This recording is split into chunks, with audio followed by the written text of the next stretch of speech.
Hola Moni, ¿cómo estás? Hola, ¿cómo estás, doctora? Muy bien, por suerte. Bueno, me alegro mucho. Qué suerte que podemos encontrarnos. Sí, para Aunque nosotros sea, un placer. aunque sea de esta manera, ¿no? Sí, sí, tomando mates virtuales. Es que en el consultorio no tomo mate. Ah, bueno, pero cuando doy las charlas presenciales sí tomo. Siempre Sí, me llevo es verdad, sí. un El cebador de mate, mate. sí. Pero ahí podemos compartir, acá no se puede. Y no No, sé si se ahora no. podrá, por mucho tiempo no sé si vamos a querer compartir Parece, el mate. no, parece que no, matecito individual. Bueno, está bien también. En realidad, si lo pensamos, es como medio un asquete, pero bueno, Sí, es verdad. acerca también. Es como algo que ameniza la situación, ¿no? Sí, seguro, seguro. A ver.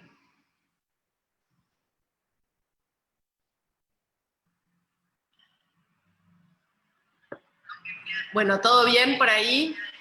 Sí, todo bien, muy contentos de poder hacer esta charla.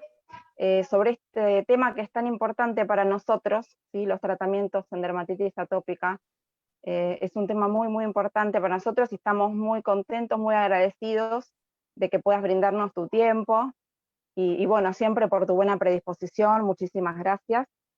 Bueno, les damos la bienvenida a todos los que están ahí, a los que están presentes, muchas gracias por estar.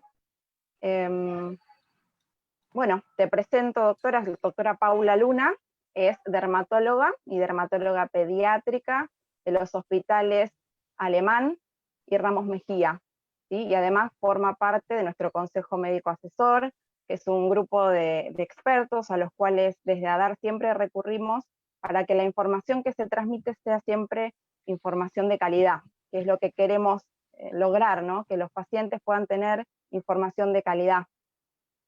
Como saben, ADAR es una asociación civil sin fines de lucro formada por pacientes y familiares de pacientes. En mi caso, soy mamá de Juani, un niño de 12 años que tiene dermatitis atópica severa, fue diagnosticado a los meses de vida, así que tenemos ya un largo trayecto recorrido con la dermatitis atópica. Desde ADAR tratamos bueno, de brindar información, apoyo, contención, concientización, y bueno, también vamos viendo que van surgiendo distintas necesidades, como por ejemplo la necesidad de acceso a los nuevos tratamientos, de acceso a la medicación. Vos después lo vas a explicar mejor, pero bueno, la crema humectante, la crema emoliente es la base de nuestro tratamiento y es algo que no tiene que ver con lo estético. Son cremas que se consideran dermocosméticas, pero que para nosotros son la base del tratamiento y bueno, como sabemos, no existe cobertura para este tratamiento. Así que es algo una necesidad que vemos que existe y sobre la cual desde la asociación toda la comunidad de pacientes debe trabajar en ello. Exacto. Bueno, Moni, muchísimas gracias por la invitación. Para mí es siempre un placer enorme contar con ustedes y sumarme a sus propuestas. Este año es el primer año que no hacemos desde el alemán, las charlas presenciales. Hace más de 10 años que hacíamos charlas todos los años y la verdad, 3 veces por año, y la verdad que para nosotros era un momento álgido. A mí me encanta dar los talleres, pero esto nos permitió hacer algo, transformarlos en algo de mucha más llegada, porque probablemente esos talleres donde ustedes venían siempre, estaban acompañándonos, por ahí era poquito el público, era chiquito, no teníamos tanta llegada a mucha gente del interior, o que por ahí vivía más lejos, o que trabajaba, etcétera, por ahí no podía acceder a las charlas gratuitas, así que me parece que hace un tiempo hice un comentario como que la pandemia y la virtualidad, o la pandemia en realidad nos alejó de los que tenemos cerca, pero nos acercó mucho a gente que teníamos lejos y que parecía que era imposible que tuviéramos cerca. Entonces, aprovechémoslo, y estas charlas me parece que sirven para eso, que sirven para evacuar dudas, para tratar de explicar de manera general, porque eso es algo que siempre con Moni contamos para estas charlas, es muy difícil. Yo no puedo hablar de situaciones particulares, yo no puedo hablar de pacientes puntuales, yo no puedo hablar, salvo que sean pacientes, o sea, de Juani podría hablar perfectamente, no voy a hablar de Juani, pero podría hablar de él que es paciente mío, pero no puedo hablar, diagnosticar por Zoom, no puedo, digamos, hay un montón de cosas o sea, o en este Zoom, por ahí en un Zoom de una consulta médica sí, pero la idea es poder hablar de generalidades y que después cada uno vaya con sus dudas a su médico, a su dermatólogo, a su dermatopediatra, para evacuar todas esas dudas que no fueron específicamente contestadas en estas charlas. La idea es tener una generalidad, entender un poco cuáles son las opciones de tratamiento, pero yo no voy a poder decir cuál es la opción específica para cada uno, y no voy a poder decir, ¿y por qué mi médico no me hizo?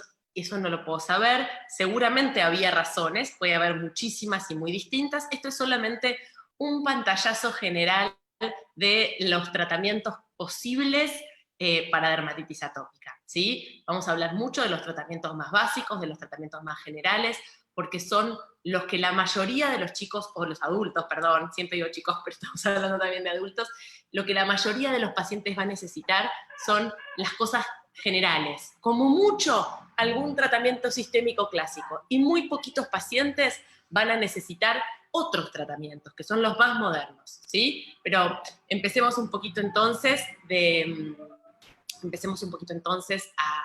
con nuestra charla. Bueno, perfecto, te dejo hablar, Doc. Bueno, ahí vamos.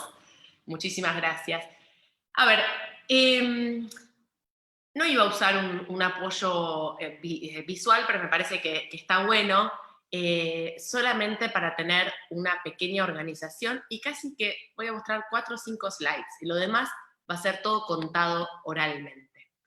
Este dibujito que está adaptado de una guía, de una revista europea muy importante, es la escalerita de tratamiento para la dermatitis atópica de niños, pero también de adultos.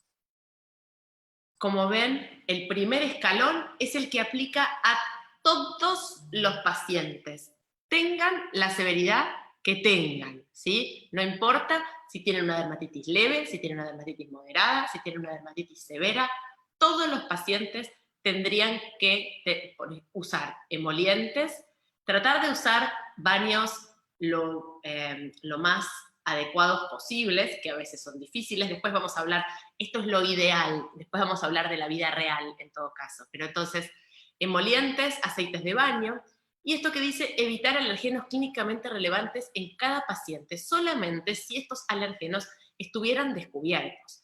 Cuando una pregunta muy habitual es, doctora, tengo que evitar, me dijeron que tengo que evitar tal, ok, hay que evitar todo entonces. ¿Y eso por qué es? Es que la dermatitis atópica es una característica de la piel que hace que sea muy sensible a todo, no es una alergia a algo específico. Entonces, salvo que haya algo puntualmente que la mamá me dice, o que la mamá siente, o que ve, no, toca tal cosa, o hace tal cosa, y ahí se brota, entonces ahí podemos evitar eso, pero no podemos evitar vivir. ¿Está bien? No podemos evitar el 100% de las cosas que son potencialmente irritantes, porque es muy difícil. Sí, eventualmente, si se identifica algo específico, puede tratar de evitarse. Yo soy anti, hay que sacar peluches, alfombras, aspirar todo, matar al perro. No, cada chico reacciona distinto a cada uno de estos estímulos. No es necesario para todos, no hay...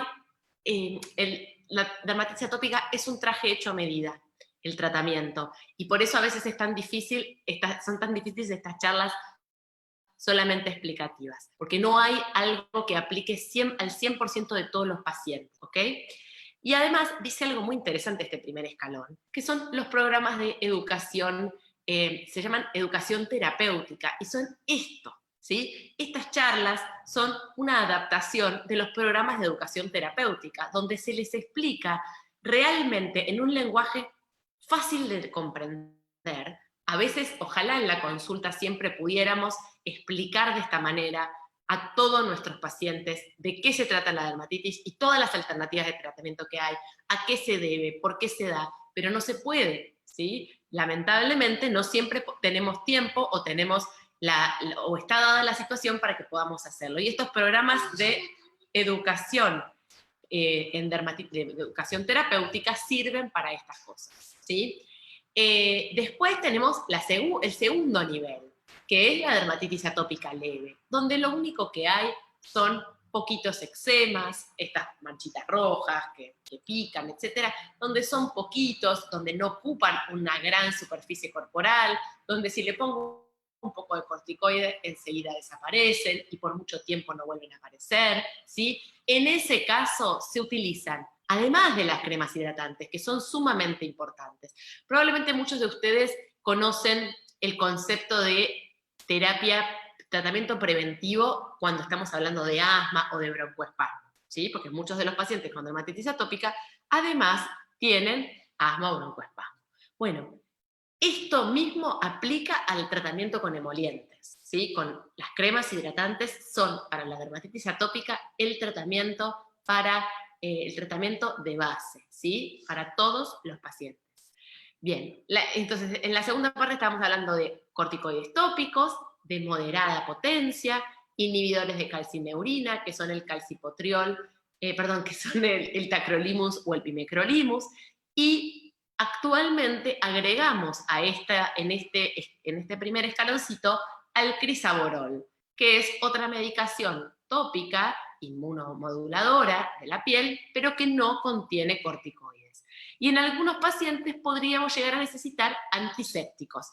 Vean que no dije la palabra antibióticos, dije la palabra antisépticos. A veces, algunos de estos pacientes pueden tener alteraciones de la piel que favorezcan no solamente la infección propiamente dicha, porque para la infección sí van a necesitar antibióticos, sino la proliferación de algunas bacterias especiales o de algunas bacterias secretan sustancias que favorecen la inflamación. Entonces lo que hay que tratar es de restablecer ese balance, ¿sí? Hacer que esas bacterias, tenemos en la piel, es un ecosistema, tenemos bacterias buenas y bacterias malas. Lo que hacemos con estos antisépticos a veces es regular y que las bacterias malas no sean demasiado más fuertes que las bacterias buenas. Entonces en esos momentos podemos necesitar estos antisépticos. En el tercer escalón, en aquellos pacientes que a diferencia del segundo escalón, los del segundo tenían de vez en cuando algún eczemita aislado, los del segundo escalón tienen eczemas persistentes, y le pongo la crema con corticoide y a los 10 minutos vuelve a aparecer, o tiene mucha superficie del cuerpo, tanta que no podría untarlo todo en corticoide, o que se infecta fácilmente, o que se lastima demasiado, etc. Bueno, ahí se pueden usar corticoides un poco más potentes, o de una manera que se llama terapia proactiva. Yo tengo dos formas distintas de encarar el tratamiento en dermatitis atópica. Para ese paciente que de vez en cuando le aparece un eczema, bueno, uso el tratamiento con la crema hidratante y de vez en cuando, en el momento que le aparece el eczema, le pongo un poquito de corticoide. Ahora, si tengo un paciente en el cual cuando le suspendo el corticoide le vuelve a aparecer y se lo vuelvo a suspender y le vuelve a aparecer, en esos pacientes tengo que pensar en que tal vez tengo que usar un tratamiento en el largo plazo, pero una crema en el largo plazo, como puede ser el tacrolimus o como puede ser el crisaborol. Se hace un empuje con el corticoide tópico y después el mantenimiento se hace con tacrolimus o con crisaborol de manera proactiva, o sea, no me quedo esperando a que vuelva a aparecer el eczema, sino que le pongo esta crema como para prevenir que aparezca. Y a veces se hace tratamiento de fin de semana, se pone el corticoide toda una semana y después se deja el tacrolimus de mantenimiento y los fines de semana se usa la cremita con corticoide. La crema con corticoide no se pone en cualquier lugar, la crema con corticoide no se usa por cualquier tiempo que a mí se me ocurra, esto sí tiene que estar orientado por el dermatólogo que vea a cada uno de los pacientes, ¿sí? No es lo mismo poner un corticoide ultra potente en la cara, que está desaconsejado, que poner uno con muy poquita potencia en la planta del pie, que no me va a funcionar. Entonces el dermatólogo va a ser quien elija la potencia adecuada para cada uno de las situaciones, ¿sí? Por último, tenemos aquellos pacientes con una dermatitis severa. Estos son pacientes, y en los de la dermatitis moderada me olvidé que otro tratamiento posible es la fototerapia, ¿sí? La fototerapia es la terapia, actualmente utilizamos preferentemente el UVB, aunque también se puede usar el UVA. Es una terapia con una luz que regula la inflamación, que regula la inmunidad. Entendamos que todos los tratamientos en dermatitis atópica están principalmente orientados a regular la inflamación, porque lo que pasa en dermatitis atópica es que la inflamación es excesiva, sumada a una piel extremadamente seca, ¿sí? Entonces, en la dermatitis atópica moderada, una de las opciones también puede ser en la severa, pero en la moderada la iniciamos o empezamos a considerar la fototerapia, que es una terapia con una luz UVB de un rango muy específico, que son unos tubos que a veces pueden ser cerrados o pueden ser abiertos, a los cuales el paciente se expone por un tiempo muy, muy cortito. Algunos pacientes dicen, uy, tardo más tiempo en ir, en desvestirme, que en lo que estoy en la luz, y realmente es muy efectivo. Y la ventaja grande que tiene es que es bastante, bastante inocuo, porque no se toma nada por boca, no regula la inmunidad sistémica, es algo que se aplica directamente a una luz. En los chicos puede ser a veces un problema, porque no todo, hay que quedarse sentadito un rato con algunas precauciones, y no para todos los chicos es muy fácil, pero hemos tenido fototerapia en niños que se sientan la mamá toda vestida, tipo como si tuviera una burka y el nene arriba, y de esa manera van tolerando la fototerapia. En los adultos es fabuloso y en los adolescentes también, porque realmente es un tratamiento súper inocuo. Como les contaba, el último paso son los tratamientos sistémicos. Los tratamientos sistémicos están indicados para los pacientes con dermatitis atópica moderada severa, moderada que no respondieron a los tratamientos previos, o ya severos que tienen una enfermedad persistente, ¿sí? O severa o persistente.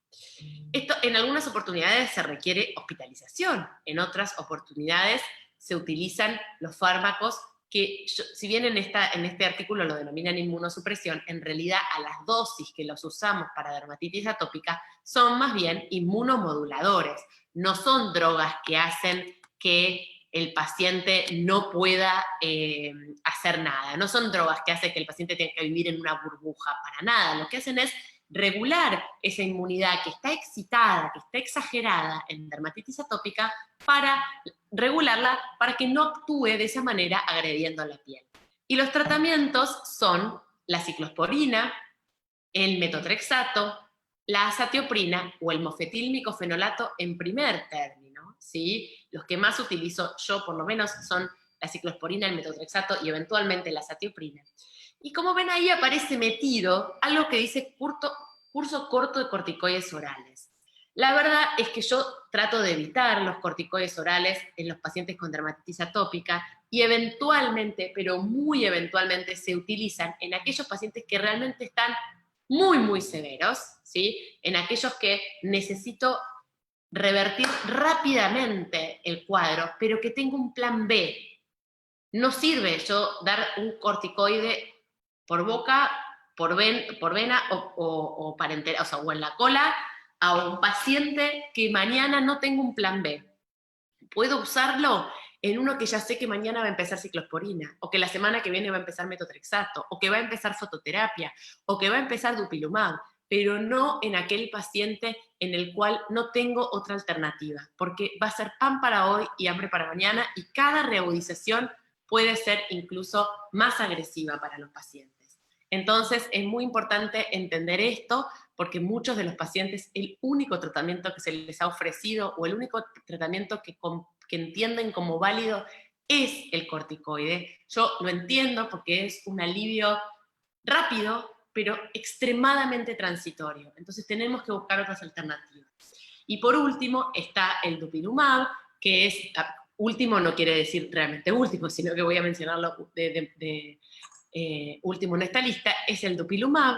El dupilumab es un anticuerpo monoclonal, o sea que quiere decir que es una proteína que se fabrica, que no es una proteína natural, es una proteína fabricada, ¿sí? Humanizada, que se aplica y que se aplica de manera inyectable cada 2 semanas, y que actúa específicamente bloqueando una partecita de la inmunidad que tiene relevancia en la dermatitis atópica, ¿sí? Este es un tratamiento que en Argentina está aprobado solamente para adultos, y si bien está aprobado para adultos con dermatitis atópica moderada severa, las aprobaciones de las obras sociales y de las prepagas, etcétera, en la actualidad son predominantemente para aquellos que tienen dermatitis atópica grave, ¿sí?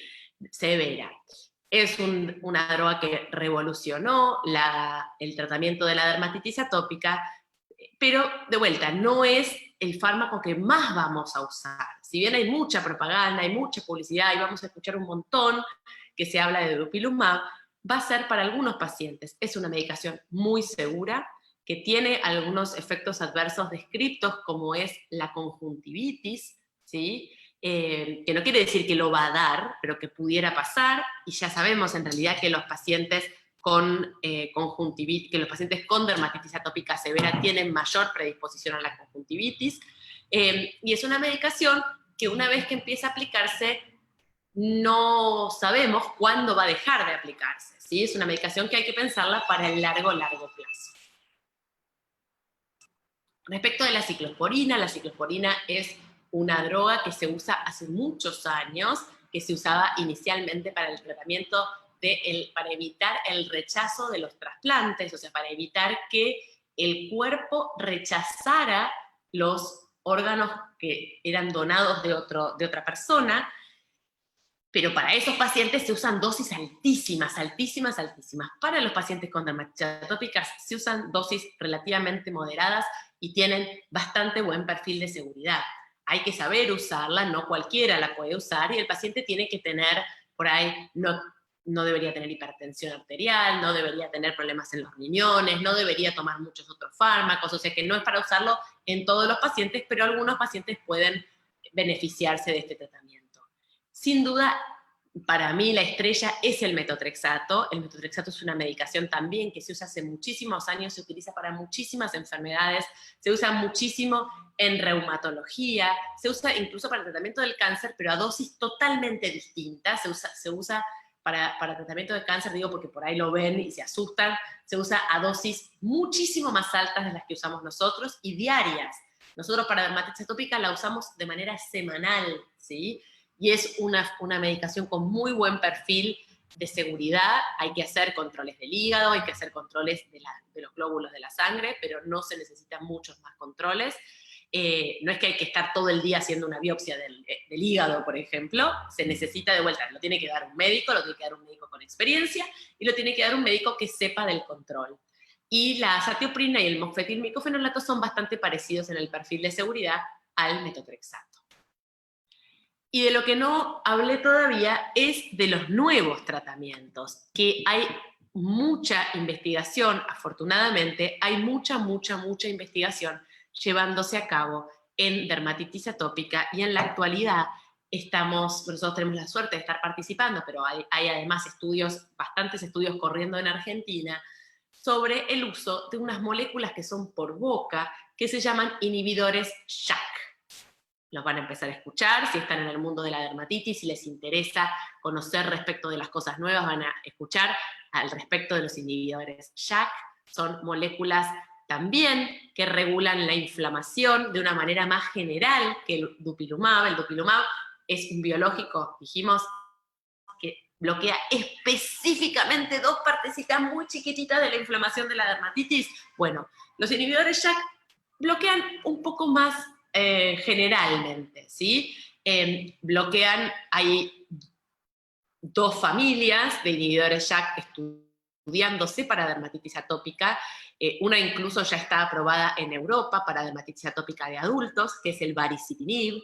El baricitinib es una de estas moléculas que se toma por boca, que se toma todos los días, solo una vez por día, y demostró una eficacia y un perfil de seguridad favorable en adultos. Ahora estamos estudiando, incluso acá en Argentina estamos corriendo un ensayo de investigación en niños, también con muy buenos resultados. Y también ese es el inhibidor JAK1, JAK2, el que está más cerquita de la aprobación es el baricitinib, y después y otra cosa, ya está aprobado en artritis reumatoidea en Argentina, pero no está aprobado para dermatitis atópica todavía. Y después tenemos otros dos inhibidores JAK en estudio, que son el upadacitinib y el abrocitinib. Son dos fármacos que bloquean también este factor de transcripción JAK, que lo que hace es estimular la inflamación, y el upadacitinib y el abrocitinib son inhibidores solamente del JAK1, ¿sí? Upadacitinib también ya está aprobado para artritis reumatoidea, pero todavía y también en Argentina, pero todavía se están corriendo los estudios, nosotros también estamos participando ahí, estudios en adolescentes y adultos con dermatitis atópica moderada severa. Y en abrocitinib también, nosotros no participamos, pero también hay estudios en Argentina para adolescentes y adultos con dermatitis atópica moderada severa. Además de esto, hay otros biológicos en estudio. Realmente el mundo de la dermatitis atópica cambió, la mentalidad cambió, la cantidad de estudios de investigación cambió, y eso nos permite a todos aprender mucho más, saber mucho más, y tener más recursos para poder averiguar otras cosas. Por ejemplo, para poder saber cosas como lo que surgieron de las encuestas que salió del grupo de pacientes. Todas esas cosas también van surgiendo porque hay cada vez más interés en investigar y en saber más cosas respecto de dermatitis atópica. Les iba a mostrar 2 o 3 pavadas más para pasar a las preguntas. Esto me parece que es importante. En un momento, hace muchos años, se consideraba que la dermatitis atópica era solo una alergia. Después pasó a ser solamente responsabilidad de la barrera cutánea, de la piel seca. En la actualidad entendemos que es una interacción entre la barrera cutánea y la inmunidad. Y entonces tenemos que tratar ambas cosas. Se aprendió mucho de fisiopatogenia, microbioma y tratamientos. Y miren si no es complicada la dermatitis atópica. Todo este dibujito muestra todos los lugares donde puede haber un desbalance en esta dermatitis atópica que haga que la inflamación o que haya manifestaciones mayores o menores. Así que me parece que es interesante entender este punto. Y esto también se los traje. Por ahí esto lo uso mucho para dar charlas para médicos, pero me parece que es muy interesante. Este PubMed es un buscador donde nosotros vamos a buscar información nueva sobre lo que querramos saber de medicina. Y miren en las estadísticas de cómo fue evolucionando el tratamiento de la dermatitis atópica a lo largo de estos años. La cantidad de artículos, estas barras, lo que miden es la cantidad de artículos sobre tratamiento de dermatitis atópica que van surgiendo a lo largo de los años. Esto para los pacientes debería ser súper, súper alentador.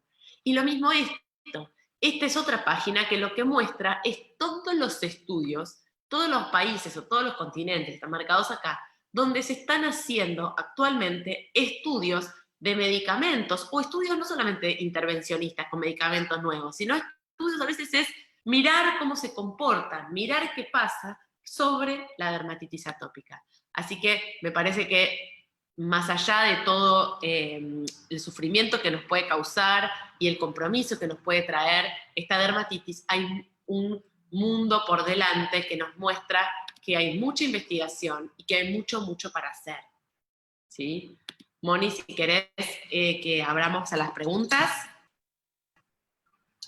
Hola, sí, doctora. Bueno, muchas gracias. Muy claro, como siempre, tu charla. Te voy a pasar algunas preguntas que nos hicieron llegar a través del grupo previamente. Algunas ya respondiste. ¿Sí? Voy a tratar de ver las que no. Tenemos una pregunta que dice: ¿es correcto ponerse vaselina sólida y luego protector solar antes de meterse a la pileta? Bueno, a ver, el protector solar, es importante pensar qué protector solar se van a poner, porque hay protectores solares que su efecto lo generan porque están en contacto con la piel. Necesitan, de hecho, el protector solar hay que ponerlo 15 minutos antes de estar al sol, porque necesita activarse. Entonces, algunos necesitan activarse con el contacto con la piel. En realidad, si se ponen vaselina primero, el protector no está en contacto con la piel. Entonces, pero sí, si eligen protectores físicos, si se fijan, algunos son físicos y algunos son físico y químicos, los físicos sí podemos hacerlo así porque tienen hidróxido de titanio y nada más, y eso es más bien como una especie de película, como si se dejaran puesta una remera, ¿sí? En ese caso no habría tanto problema. Pero si no, es recomendable primero poner el protector. Yo sé que a veces el protector arde, Al igual que las cremas, hay que buscar la alternativa más adecuada para cada paciente. Yo también sé que son protectores muchas veces que son caros, pero no es que necesariamente más caro es mejor, hay que buscar probablemente el más adecuado para cada paciente. Perfecto. ¿Qué recomendaciones darías para el calzado de una persona con dermatitis atópica y que tenga eczemas en los pies? Bien, es un tema importante. La idea es que el calzado sea un calzado lo más abierto posible, ¿sí? Que no sea calzado muy cerrado, que no sea un calzado que todo el tiempo está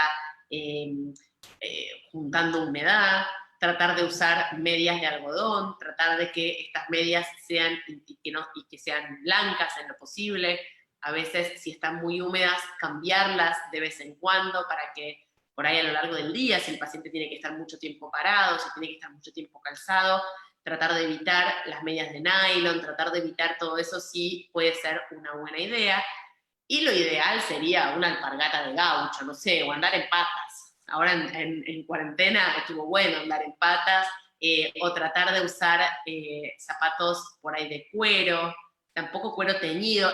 Es difícil porque a veces los cueros están tratados con sustancias que pueden producir dermatitis, pero si eso sucede, es más bien una dermatitis de contacto algo puntual, no es solamente dermatitis atópica. Perfecto. ¿Qué opinas de los baños de avena? Bien, yo no soy muy amiga de los baños de avena, pero porque yo soy más bien como una persona práctica. Entonces, no me resulta a mí práctico, pero hay pacientes que les encanta. Y hay médicos también que les encanta y se sienten súper cómodos recomendándolos. No es que esté necesariamente mal, puede ayudar, a algunos pacientes les baja, la inflamación es bastante antiinflamatoria, la avena, no todas las avenas son iguales, no da lo mismo y a veces las avenas dejan residuos y a veces las avenas pueden generar una sensibilización de la piel por la misma avena. Pero de vuelta, hay quienes les encantan y si no les hace mal, adelante. Perfecto. Doctora, ¿en qué casos debemos consultar con un dermatólogo y en qué casos consultar con un alergista? ¿O es lo mismo? ¿Podemos recurrir a cualquiera de ellos? A ver, no todos los dermatólogos tratan de la misma manera la dermatitis atópica, pero especialmente no todos los alergistas tratan de la misma manera la dermatitis atópica. Hay muchos alergistas que tratan la dermatitis atópica de una manera bastante parecida a la que la tratamos nosotros. Yo no soy la dueña de la verdad. Yo trabajo en dermatitis atópica hace muchos años, me gusta, estudio, investigo, pero probablemente haya gente que piense distinto que yo, pero hay líneas de trabajo distintas y a veces no todos los alergistas trabajan en la misma línea, así como no todos los dermatólogos trabajan en la misma línea. Los alergistas pueden manejar dermatitis atópica incluso aunque solo sea dermatitis atópica, aunque no haya un componente de hipersensibilidad, nada especial más allá de la hipersensibilidad general. Yo derivo al alergista cuando sucede alguna cuestión puntual que me parece que amerita un estudio más en profundidad de una hipersensibilidad específica a alguna situación. Puedo tener pacientes con alergia a la proteína de la leche de vaca, por ejemplo, que si bien no es lo más habitual, existe relación entre la alergia a la proteína de la leche de vaca y la dermatitis atópica. No todos los pacientes con dermatitis atópica tienen alergia a la proteína de la leche de vaca. No todos los pacientes con dermatitis atópica necesitan sí o sí una dieta de exclusión, pero algunos pacientes sí la necesitan. Aquellos pacientes que además tienen falla de aumento de peso, o que tienen diarrea con sangre, o que vomitan frecuentemente, o que tienen urticaria, o algunas otras características, esos son pacientes que puedo derivar al alergista. También pacientes que tienen otros tipos de hipersensibilidades específicas, o que además están asociados a broncoespasmo, o que además están asociados a alguna otra situación. Por otro lado, también un alergista puede manejarlo, pero cuando la dermatitis atópica está específicamente producida, o específicamente localizada en piel, o las manifestaciones son predominantemente cutáneas, no hay nadie mejor que un dermatólogo para usar el corticoide, para saber cuánto tiempo usarlo, para saber qué dosis, para saber cuál es el más adecuado, para saber qué zonas. Hay alergistas que saben usarlo perfectamente, ¿sí? No digo, no quiero generalizar, la pregunta es difícil para mí contestarla, pero para algunas cosas sí, hay algunos dermatólogos que están más formados, aunque muchos alergistas también. Perfecto. Doctora, ¿en qué casos recurrís a las cremas, a las alternativas a los corticoides? A los inhibidores de la calcineurina, por ejemplo, y otras cremas que comentaste antes. ¿Para qué Yo casos se uso, usa específicamente? uso los inhibidores de calcineurina y el crisaborol eventualmente en aquellos pacientes, como les contaba, donde cuando suspendo la crema con corticoide, enseguida se brotan, que no dura. A ver, primero, en pacientes que no tienen una extremada superficie corporal comprometida, porque si la superficie corporal comprometida es demasiado grande, entonces ya tengo que empezar a pensar en otras opciones. Igual a veces tengo otras opciones, el metotrexato, la ciclosporina, e igual tengo que ponerle corticoides, ¿sí? Pero primero tengo que pensar que si el brote es muy recurrente, que si nunca puede dejar de usar la crema con corticoide, entonces tengo que pensar en subir un escaloncito de tratamiento. Pero el tacrolimus y el crisaborol y el pimecrolimus los uso en situaciones especiales, como en la cara, en los pliegues, en los genitales, o en aquellos pacientes donde tengo que usar durante mucho tiempo, entonces prefiero usar una semana el corticoide y después el inhibidor de la calcineurina tópico durante el tiempo que sea necesario, igual que con el crisaborol. Álvaro, muchas veces los atópicos se brotan muy seguido en ciertas zonas, a veces son brotes grandes y que tardan bastante tiempo en curarse. Y después de ese brote quedan unas manchas blancas, o sea, que se destacan por el resto de la piel. ¿Estas manchas se pueden llegar a desaparecer? ¿Hay tratamiento para eso? Esas manchas se llaman eczematías acromiantes y forman parte de la dermatitis. De hecho, entre los criterios diagnósticos descritos hace muchos años por Haneken y Raska, está la eczematía acromiante. En realidad, la eczematía acromiante casi que es como la ceniza por donde pasó el fuego. Con el tiempo se repigmenta, si es solamente eczematía cromiante, repigmenta, y lo que hay que hacer es hidratar y no permitir que vuelva a inflamarse, ¿sí? Pero es una lesión hipopigmentada residual, como puede pasar, no sé, me raspé la rodilla, por ahí yo, que soy morocha, me raspo la rodilla y me queda oscuro, pero mi hija, que es súper rubia, se raspa la rodilla y le queda más clarito hasta que vuelve a pigmentarse. Entonces a veces es una lesión con una alteración pigmentaria residual y nada más, y no es una eczematía cromiante. La eczematía cromiante es más una manifestación inflamatoria, pero con poquita inflamación. En lugar de ser muy inflamatoria, es poquito inflamatoria. Perfecto. Doctora, ¿existen cremas emolientes o humectantes que sean específicas para la zona de párpados o labios, o se puede usar la crema de todo el cuerpo? Si la toleran, se puede usar la crema de todo el cuerpo, pero bueno, muchas veces los atópicos, y yo tampoco, yo no soy un poquito atópica, pero de otro tipo de atopia, pero yo no puedo usar cualquier cosa alrededor de del párpado porque me lloran los ojos sistemáticamente. Entonces hay que elegir algunas cremas especiales, pero si la toleran, pueden usarla. Bárbaro. Doctora, ¿qué es la urea? Dice que hay cremas con urea. Sí, ¿Son la urea es un recomendables? compuesto, la urea es un compuesto muy hidratante, pero también es muy irritante. Si está en altas concentraciones puede arder. Entonces, es el balance. Por ahí está bueno, la urea también es un poquito queratolítica, entonces en esas partes gruesas, por ahí en los pies, en las manos, está bueno. Y cuando lo que predomina es solamente la piel seca, pero casi no hay eczemas, puede usarse la urea sin problema. Bárbaro. Doctora, nos escribieron varios pacientes que tienen eczemas, bueno, en diferentes zonas del cuerpo, como los párpados, manos, o en los labios y en las comisuras. ¿Qué les podemos decir a esos pacientes? En realidad que hay tratamientos específicos para esas localizaciones especiales, que consulten con el médico, porque muchas veces el tratamiento específico para esas localizaciones va a ser tacrolimus, o va a ser crisaborol, o va a ser el corticoide durante una semana y después nada más. La hidratación va a ir siempre, pero bueno, depende mucho de cada paciente, ¿sí? Y sí saber que hay miles de cosas para hacer, muchísimas alternativas, que es un traje hecho a medida, que no hay una cosa que sea igual para todos y que entonces es importante consultar. Y si consultan y la alternativa que se les plantea no los convence, vuelvan a consultar al mismo médico. Lo más recomendable es que sea el mismo médico, porque el camino que hacemos los médicos a veces para elaborar el diagnóstico, para llegar al tratamiento, es un camino que a veces cuesta desandar si uno va de uno a otro, ¿sí? Con cada uno hay que empezar de vuelta de cero a veces.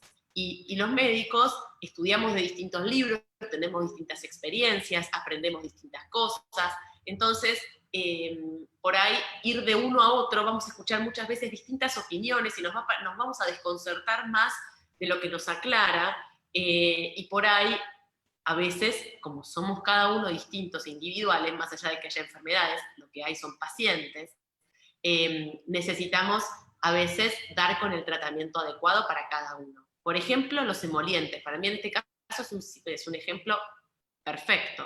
Hay millones de opciones, más baratas, más caras, más específicas, menos específicas, más pesadas, más livianas, con más perfume, con menos perfume, que tienen una cosa, que tienen la otra. ¿Y cuál es la mejor? En realidad la mejor es la que le haga mejor a cada uno, y la que podamos pagar y no tengamos que hipotecar la casa, la que podamos usar y no arda tanto en ese momento, o arda un ratito y después no arda más. Y por ahí la crema que es la mejor hoy no es la mejor mañana, ni la semana que viene, ni dentro de 6 años, ¿sí? Así que me parece que ahí queda bastante claro esto de que es un traje hecho a medida. Bárbaro. ¿Qué opinas de la utilización de probióticos como tratamientos para la dermatitis atópica? Bien, podemos usar, los probióticos son sustancias naturales, en realidad que son sacadas, tenemos probióticos, prebióticos, son sustancias elaboradas por microorganismos vivos que jugarían un rol en la inmunidad, ¿sí? Este balance del que yo hablé con el microbioma tiene un poquito que ver con los probióticos. Hay mucho escrito, muchísimo. Mucho es marketing y pocas cosas sabemos específicamente. En la piel sí sabemos algunas cosas que tienen que ver con que es muy importante el balance del microbioma, que no haya, como les conté al principio, que el estafilococo se va de paseo y está altísimo y baja, entonces las otras bacterias que nos defienden.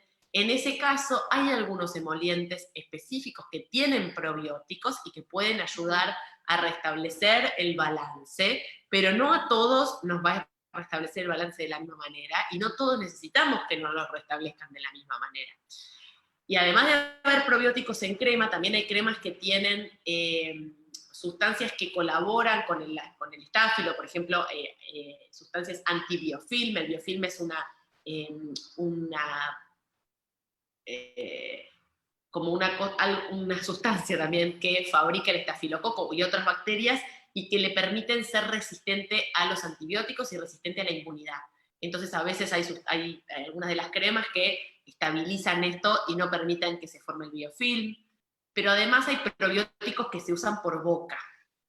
Estos probióticos por boca también son muy prometedores, pero todavía no se descubrió un probiótico que sirva para todos. Entonces, hasta que eso no se descubra, para mí va a ser difícil recetar probióticos para dermatitis atópica. Perfecto. Doctora, ¿crees que hay relación entre dermatitis atópica y la alimentación que lleva uno? No necesariamente. En algunos pacientes puede ser, pero no en todos los pacientes hay relación con la alimentación, ¿sí? Puede ser que haya alergias alimentarias específicas, en algunos pacientes podrían tenerla.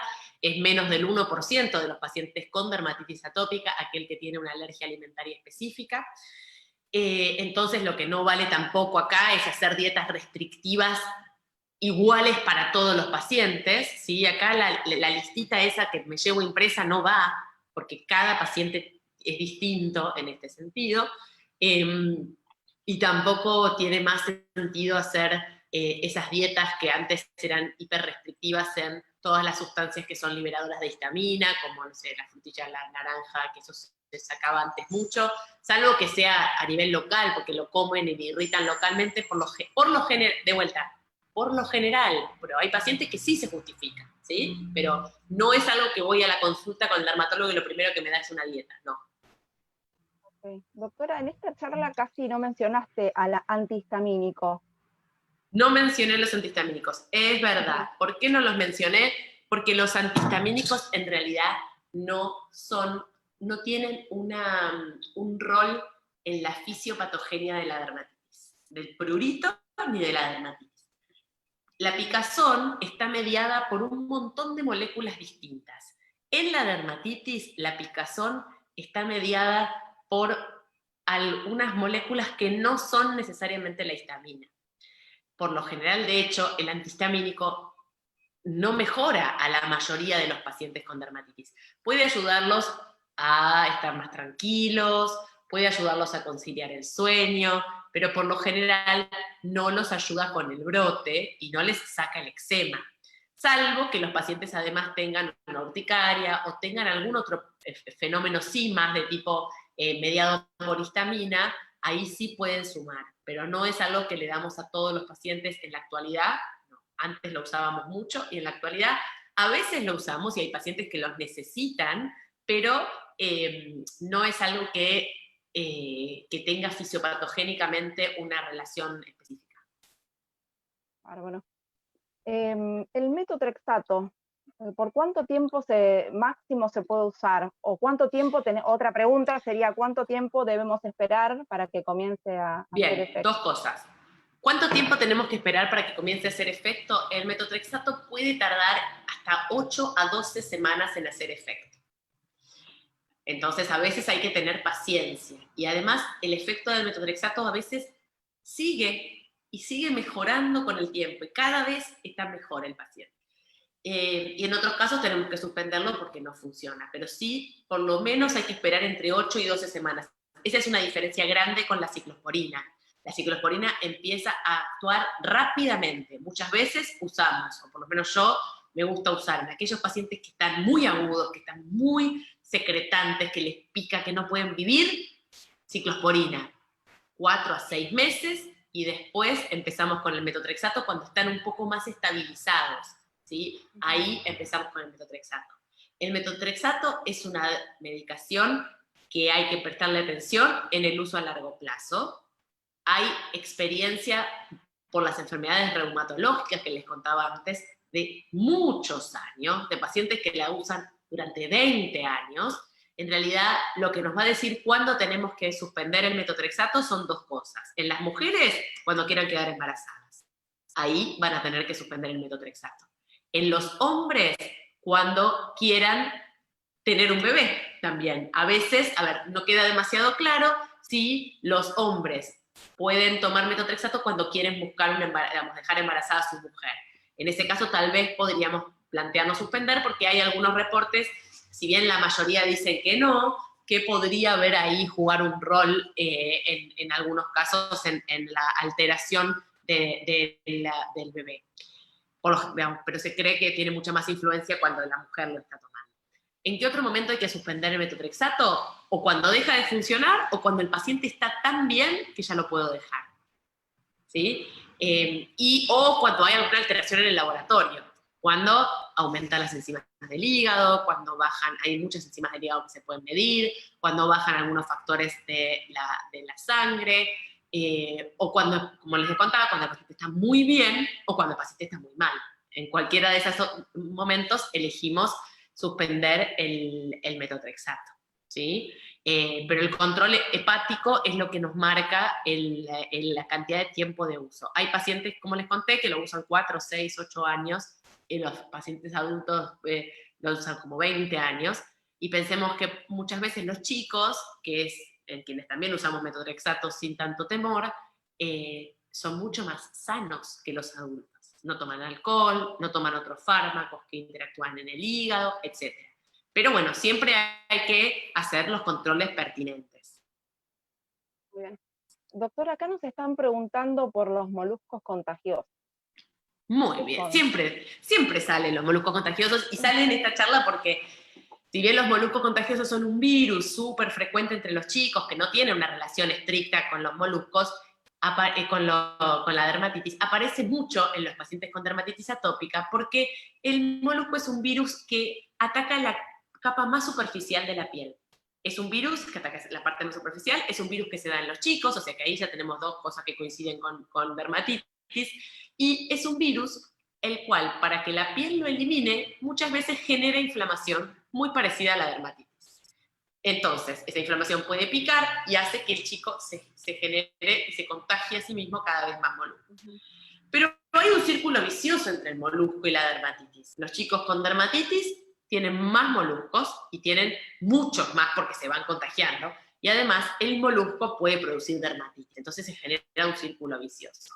En este caso, el tratamiento es el tratamiento del molusco. Saco el molusco, mejora el eczema, y si el paciente ya tenía dermatitis de base, por ahí queda con su dermatitis habitual, y si no la tenía, la dermatitis también desaparece. Bien, doctora, si estamos haciendo un tratamiento inmunosupresor o inmunomodulador, ¿somos pacientes de riesgo? ¿De riesgo a contagiarnos por el COVID? A ver, teníamos mucho miedo al principio de la pandemia cómo iba a reaccionar un paciente con dermatitis o con psoriasis, porque en este caso es lo mismo, que estuviera bajo tratamiento inmunomodulador con metotrexato. Y la verdad es que la pandemia nos fue demostrando, hay registros ya, no sé si los conocen, hay un registro de pacientes con COVID y medicamentos biológicos o inmunosupresores específicos de dermatitis atópica, que lo que busca es contestar esta pregunta, ¿sí? Y ya hay mucha información que dice que no necesariamente son pacientes de mayor riesgo al infectarse y estar tomando la medicación. En psoriasis, que por ahí es una enfermedad inflamatoria sistémica más generalizada, se sabe que incluso es peor que el paciente no tenga su psoriasis controlada, ¿sí? Para psoriasis. Entonces es mejor que esté con un inmunomodulador que esté todo inflamado. En dermatitis yo lo pienso un poco de la misma manera. Bárbaro. Doctora, con respecto, bueno, a la relación que tenés con tus pacientes, a mí me consta que tenés muy buena relación con ellos. Yo creo que sí. ¿Qué estrategias usás vos para que tengas buena onda con ellos y ellos aprendan también o se amiguen con su dermatitis?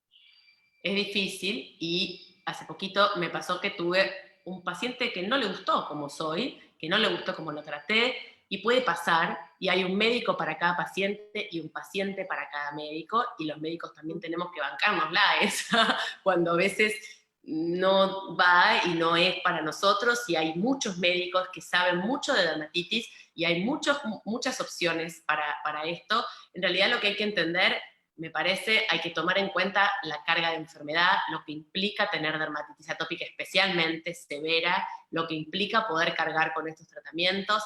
Hay médicos que son más compasivos, son más de comprender qué es lo que está pasando del otro lado, hay algunos que siguen más el librito, hay pacientes que necesitan un médico compasivo y hay pacientes que necesitan un médico que los rete. Hay pacientes que necesitan un médico que esté atrás y diciéndoles esto está mal, esto no lo haga, y hay otros que necesitan solamente que uno les explique y solos pueden hacerlo.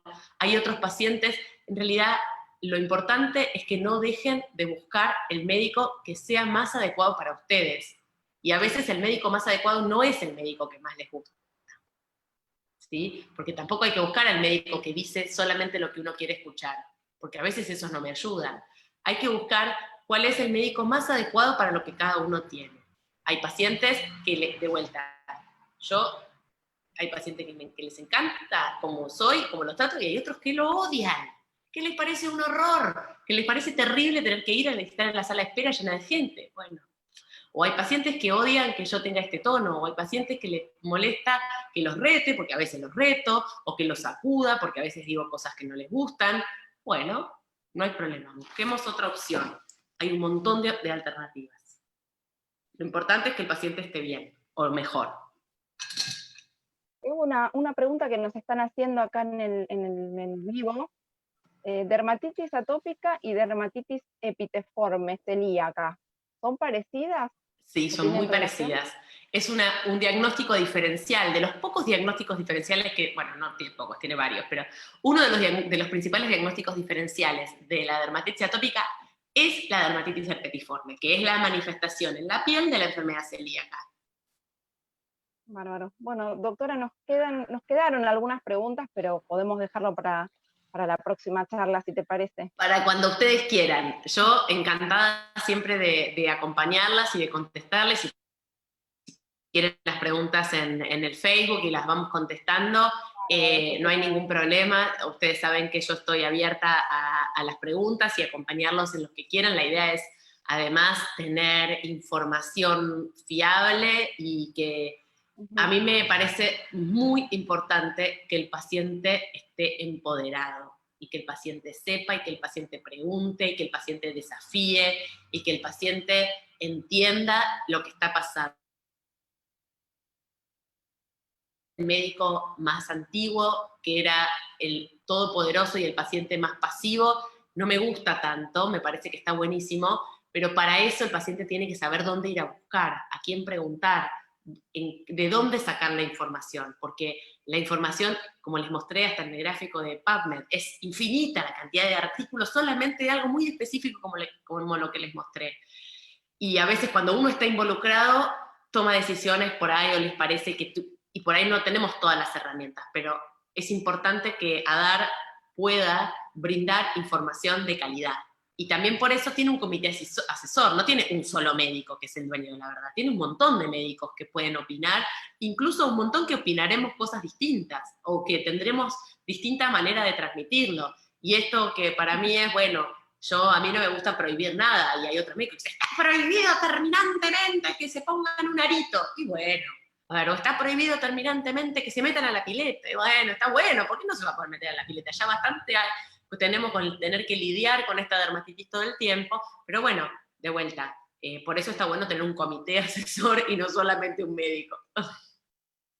Bueno, doctora, muchísimas gracias por tu tiempo, por brindarnos esta información que es tan valiosa para nosotros. Bueno, a todos los que quieran, aprovechamos para decirlo, colaborar con la asociación, lo pueden hacer, pueden escribirnos a info@asociacionadar.com o entrar a cualquiera de nuestras redes sociales y les enviaremos el link donde puedan hacerse socios de ADAR y colaborar con los proyectos que tiene esta asociación en beneficio de todos los pacientes con dermatitis atópica. En nombre de ADAR y de toda la comunidad, muchísimas gracias, doctora, y bueno, será hasta la próxima. Chao Muchísimas chicas, gracias. nos vemos. Que Chao. sigan bien. Gracias a todos.